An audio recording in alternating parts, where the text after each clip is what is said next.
آپ سمجھ گئے ہوں گے۔ ایک انہوں نے کہا کہ رمضان میں بعض اوقات بچوں کے امتحانات ہو رہے ہوتے ہیں تو کیا ایسی حالت میں روزہ معاف ہو سکتا ہے؟ تو بھائی روزہ کیوں معاف ہوگا؟ آپ نے کون سا وہاں پہ کلہاڑیاں چلانی ہیں یا گڈھے کھودنے ہیں؟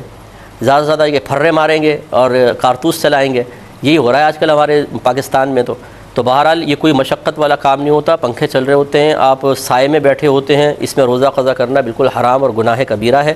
بالکل اپنی تیاری آپ کمپلیٹ رکھیں، بالکل اس حالت میں روزہ چھوڑنے کی اجازت نہیں ہوتی ہے۔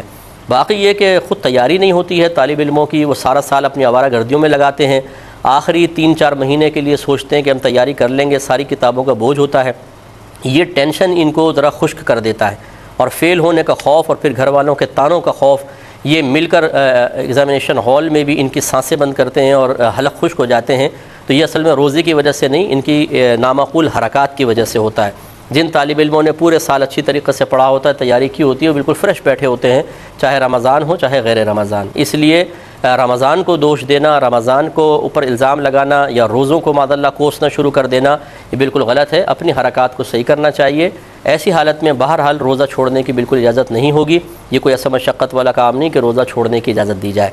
کہا کہ بعض لوگ رمضان میں روزے بھی رکھتے ہیں، پھر گالیاں بکتے ہیں، جھوٹ کام چوری کرتے ہیں، تو کیا ان کا روزہ اللہ تعالیٰ کی بارگاہ میں مقبول ہوگا؟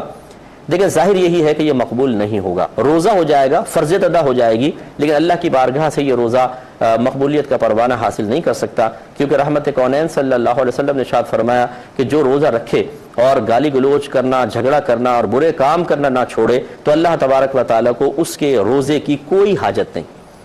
یعنی حاجت تو اللہ تعالیٰ کو کسی کے روزے کے نہیں۔ ایک متقی پرہیزگار رکھے تو کیا معاذ اللہ اللہ تعالیٰ اس کا محتاج ہے؟